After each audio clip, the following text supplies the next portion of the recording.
صوبوں کی smart lock down کی مخالفت، کفایت جاری کے لیے سخت اقدامات کا عزم، توانائی اور ایندھن کی بچت کے لیے اقدامات پر مکمل عمل درآمد یقینی بنانے اور صوبوں پر 244 ارب کے ریلیف پیکج میں حصہ ڈالنے پر زور۔ ایوان صدر میں مشاورتی اجلاس، صدر آصف علی زرداری نے کہا معیشت، توانائی، خوراک اور سیکیورٹی معاملات میں مربوط فیصلے کیے جائیں، مشکل وقت میں کمزور طبقات کو تنہا نہیں چھوڑا جائے گا۔ ایندھن کے استعمال میں کمی، پبلک ٹرانسپورٹ کے فروغ کے لیے عوامی آگاہی مہم چلائی جائے۔ اجلاس میں وزیر اعظم شہباز شریف، نائب وزیر اعظم اسحاق ڈار، چاروں وزرائے اعلیٰ کی اجلاس میں شرکت۔ آزاد کشمیر کے وزیر اعظم، گلگت بلتستان کے نگران وزیر اعلیٰ بھی شریک ہوئے۔ محسن نقوی، بلاول بھٹو، خواجہ آصف بھی شریک ہوئے۔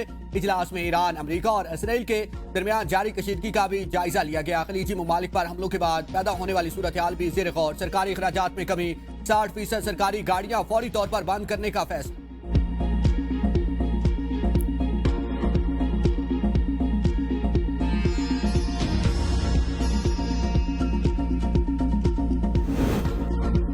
اسلام آباد میں 4 ممالک کے اجلاس کے بعد اہم پیش رفت، نائب وزیر اعظم اسحاق ڈار فریکچر کے باوجود آج بیجنگ جائیں گے۔ ڈاکٹر سے اسحاق ڈار کو آرام کی ہدایت کر رکھی ہے۔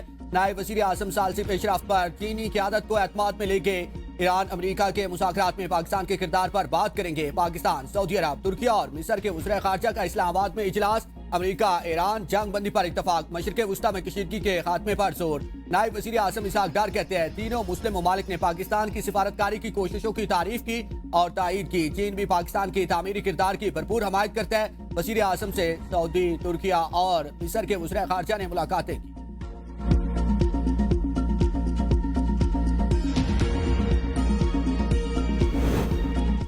ایران نے جلد معاہدہ نہ کیا تو تمام بجلی گھر، تیل کے کنویں، پانی صاف کرنے والے پلانٹ تباہ کر دیں گے۔ امریکی صدر ٹرمپ کی دھمکی، کہا کہ فوجی کارروائی کے لیے کئی آپشن زیر غور ہیں۔ جوہری ہتھیاروں سے متعلق ایران نہ مانا تو اسے دنیا کے نقشے سے مٹا دیں گے۔ ایرانی سپریم لیڈر مجتبیٰ خامنہئی شدید زخمی یا بری حالت میں، ایرانی اسپیکر کے بارے میں 1 ہفتے بعد بتاؤں گا، تب تک ہم بہت کچھ جان لیں گے۔ ایران میں رجیم چینج ہو گیا، ہم نئے گروپ سے بات کریں گے۔ امریکہ خارق جزیرے پر قبضہ کر سکتا ہے، ایرانی تیل پر قبضہ کرنا میرا پسندیدہ آپشن ہے۔ اب نئے حرمت سے گزرنے والے جہازوں کی تعداد 20 ہو گئی ہے۔ ایران نے اہم بحری گزرگاہ سے اگر ٹول ٹیکس لیا تو ہم 2 منٹ میں یہ سلسلہ بند کر دیں گے، اتنی تیزی سے کہ آپ کا سر گھوم جائے گا۔ 13,000 اہداف پر بمباری کی، تقریباً 3,000 باقی ہیں۔ ایران میں نظام کی تبدیلی ہو چکی ہے، پاکستان کے ذریعے ایران سے مذاکرات میں پیش رفت ہو رہی ہے، جلد ڈیل ہو سکتی ہے۔ مجتبیٰ خامنہئی کی صورتحال خیر واضح ہے، ان کی پہلی اور دوسری قیادت ختم ہو چکی، تیسری قیادت ذمہ دار لگتی ہے۔ کیوبا جلد ناکام ہو چکا ہے، ہم ان کی مدد کے لیے وہاں ہوں۔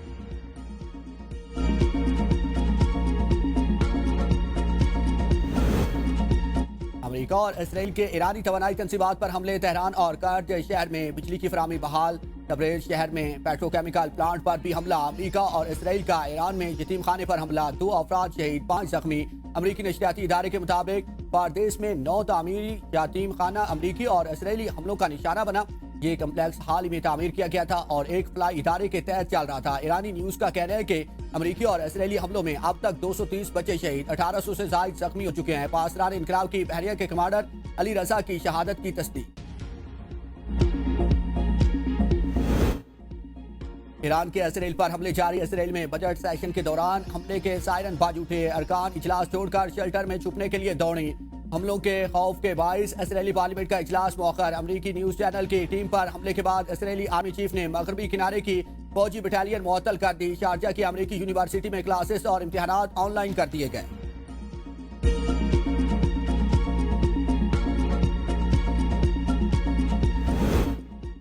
ایران نے امریکہ کے 15 نکاتی عام منصوبے کو بنیادی حقوق کے خلاف قرار دے دیا۔ ترجمان وزارت خارجہ ڈاکٹر اسماعیل بقائی کا کہنا ہے کہ پاکستان کے ذریعے موصول تجاویز میں مسائل فروغ محدود کرنے، افزودہ یورینیم ختم کرنے جیسے مطالبات شامل تھے۔ مکمل تحفظ کی ضمانت تک جنگ بندی ممکن نہیں، جوہری مذاکرات میں ایران نے لچک دکھائی، امریکہ سفارتکاری میں سنجیدہ نہیں اور مسلسل شرائط بدل رہا ہے۔ ان کا کہنا ہے کہ علاقائی ممالک کی جانب سے ہم کی کوششیں خوش آئند ہیں، امریکہ کے ساتھ کوئی براہ راست بات چیت نہیں ہوئی، ثالثیوں کے ذریعے امریکہ اور ایران کے درمیان پیغامات کا تبادلہ ہوا، واقعات کو حقیقت پسندانہ نظر سے دیکھنا ضروری ہے۔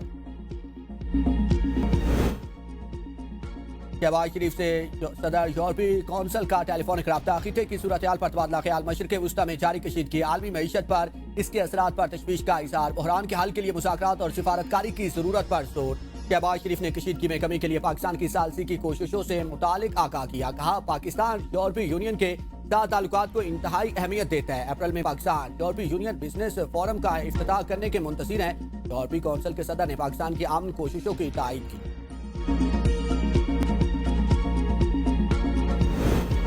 عالمی مارکیٹ میں برنٹ خام تیل کی قیمت $112، WTI خام تیل کی قیمت $93 ہو گئی ہے۔ ابنائے ہرمز کی بندش سے عالمی مارکیٹ میں تیل قیمتیں $200 فی بیرل تک پہنچنے اور ایشیائی ممالک میں تیل کی قلت کا خدشہ تاریخ کے سب سے بڑے تیل سپلائی بحران نے ایک ماہ کا سنگ میل عبور کر لیا۔ ماہرین کے مطابق یورپ کو اگلے ہفتوں میں ڈیزل کی کمی کا سامنا ہو سکتا ہے۔ ابنائے ہرمز کی بندش کے بعد عالمی تیل کی سپلائی میں کمی 11 ملین بیرل یومیہ سے زائد ہے۔ سعودی عرب اور متحدہ عرب امارات متبادل راستوں کے ذریعے بوجھ کم کرنے کی کوشش کر رہے ہیں۔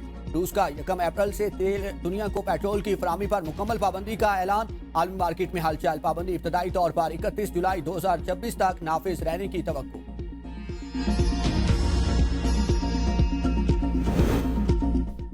اسلام آباد اور راولپنڈی میں وقفے سے بارش کا سلسلہ جاری۔ اسلام آباد میں موسلادھار بارش سے پارلیمنٹ ہاؤس کی چھتیں ٹپکنے لگی۔ جڑواں شہروں میں کالی گھٹاؤں اور آندھی کے ساتھ تیز بارش۔ دن میں رات کا سما، ہر طرف اندھیرا چھا گیا۔ اسلام آباد کے کئی سیکٹرز میں درخت گر گئے، گاڑیاں پانی میں پھنس گئی۔ شہریوں نے پلوں کے نیچے پناہ لی۔ راولپنڈی میں پانی گھروں میں داخل ہو گیا۔ راولپنڈی میں بارش نے ضلعی انتظامیہ کی کارکردگی کا پول کھول دیا۔ نشیبی علاقے زیر آب آ گئے، پانی گھروں اور گلیوں میں داخل۔ صادقآباد، شکریال، ڈوگ کالا خان، گری روڈ اور کھنہ پول کے علاقوں میں گلیاں ندی نالوں کا منظر پیش کرنے لگی۔ راجہ بازار میں گلیاں بارش کے پانی میں ڈوب گئی۔ شہریوں کو مشکلات کا سامنا۔ ضلعی انتظامیہ کے آفیسرز اور عملہ نالہ لئی پر فوٹو شوٹ میں مصروف۔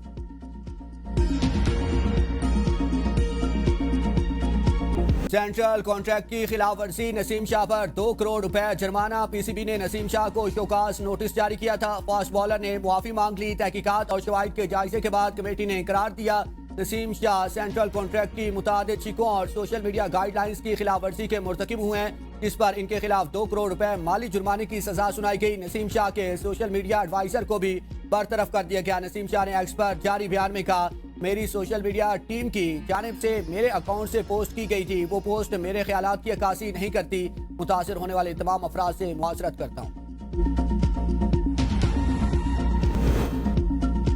پیپلز پارٹی کے 2 MP سردار خان چانڈیو اور بحران چانڈیو تحریر قتل کیس سے بری۔ دادو کی عدالت نے معروف رباب کیس کا فیصلہ سنا دیا۔ ہوائی علاقے پہنچنے پر ملزمان کا استقبال، جدید اسلحہ سے ہوائی فائرنگ اور قانون کی دھجیاں بکھیر دی گئی۔ ملزمان کی گاڑی پر پلوں کی پتیاں نچاور۔ 17 جنوری 2018 کو بھیڑ میں تحریر قتل کے بعد 4 ملزمان ذوالفقار علی گور، مرتضیٰ اور سکندر چانڈیو جیل میں تھے۔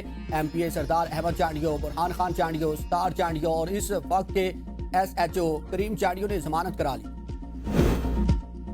رباب چانڈیو کا عدالتی فیصلہ چیلنج کرنے کا اعلان، کہا کہ سرداروں کو قتل عام کا لائسنس دے دیا گیا ہے، پورا یقین ہے کہ یہ کیس ہم جیتیں گے۔ وکیل استغاثہ نے کہا کہ قتل کیس میں 3 عینی شاہدین، طبی شواہد موجود تھے، ملزمان کو سزا ہو سکتی تھی۔ ملزمان کو بری کر کے پیغام دیا گیا کہ یہاں کون مضبوط ہے، کون کمزور ہے۔ فیصلے کے موقع پر عدالت میں سیکیورٹی کے انتہائی سخت انتظامات کیے گئے۔